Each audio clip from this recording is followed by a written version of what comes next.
നീ എന്തിനിറങ്ങിയാലും ദൈവ വിചാരത്തോടെ ഇറങ്ങിക്കോ, നീ തോക്കത്തില്ലെന്ന്. അതാ ഈ വാക്ക്. യോനാ പ്രവാചകൻ മനസ്സിനകത്ത് കെട്ടുകണക്കിന് പ്രാർത്ഥനാ പുസ്തകം വെച്ച് പ്രാർത്ഥിച്ചൊന്നുമില്ല.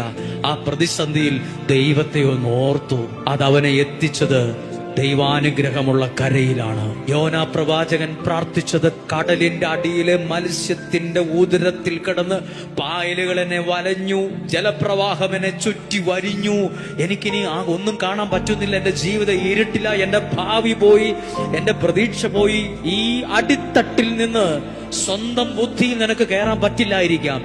ഈ അടിത്തട്ടിൽ നിന്ന് സ്വന്തം ശക്തി കൊണ്ട് ഒരു സ്റ്റെപ്പ് വെക്കാൻ പറ്റില്ലായിരിക്കാം. ഈ അടിത്തട്ടിൽ കിടന്ന് ഒരു പടി നിനക്ക് മുന്നോട്ട് കയറാൻ പറ്റില്ലായിരിക്കാം. പക്ഷെ അടിത്തട്ടിൽ കിടന്ന് ദൈവത്തെ ഒന്ന് ഓർക്കാൻ പറ്റൂലേ? ദൈവത്തോടൊന്ന് പ്രാർത്ഥിക്കാൻ കഴിയില്ലേ? ദൈവത്തെ ഒന്ന് ആരാധിക്കാൻ കഴിയില്ലേ?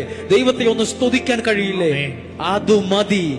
ഏത് അടിത്തട്ടിൽ നിന്നും, ഏത് കോരിരുട്ടിൽ നിന്നും, മത്സ്യത്തിന്റെ ഉദരത്തിൽ നിന്ന് എന്ന പോലെ നിന്നെ പുറത്തു കൊണ്ടുവരാൻ ദൈവം സർവശക്തനാണ്.